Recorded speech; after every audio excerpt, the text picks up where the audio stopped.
Hello friends, welcome to my YouTube channel. तेबे दर्शक बंधु, जदि आपण माने सिंदूरर अधिकार सीरियल टी देखुं निश्चित भाव आपण मान गोटे खुशी खबर।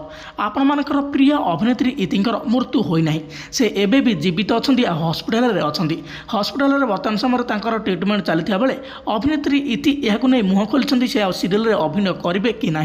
तो आपण मैंने तो जानते बम ब्लास्ट अभिनेत्री इतिंकर मृत्यु होती चर्चा होले। आपण मानक आम कही रखुचु अभिनेत्री इतिंकर एठारे मृत्यु होना प्रमाण सहित आपण मानक आज आम गोटे वीडियो देखापी जाऊँ जो थे अभिनेत्री इति निजे कहते से यही सीरियल पुणी थे कम करने जाऊँचे एबे भी जीवित अच्छा।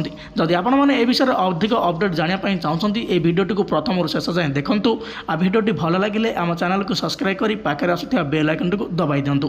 ताहले फ्रेंड्स, आपण मानक आम कही रखुचु आपण मैंने तो निश्चित भाव भावी बर्तमान समय अभिनेत्री इतिंकर मृत्यु हो सारी जगार आउ जड़े नुआ अभिनेत्री आसी पारती कि अभिनेत्री इतिंकर अभिनय एठार सबुदिन सिंदूरर अधिकार सीरियल शेष हो जाए। आपण मानक आम कही रखुचु एमती किसी भी होगापी जाऊना आग को आपण मैंने पुणी थे से ही सिमरन दास इति को सीरियल देखापी जाऊँगी जहाँकि अभिनेत्री सिमरन दास निजे लाइव आसी कहते सीरियल मु छाड़बी एते सुंदर चांस मते मिले से चांस को केमते छाड़बी सीरियल मु केबे भी छाड़बी।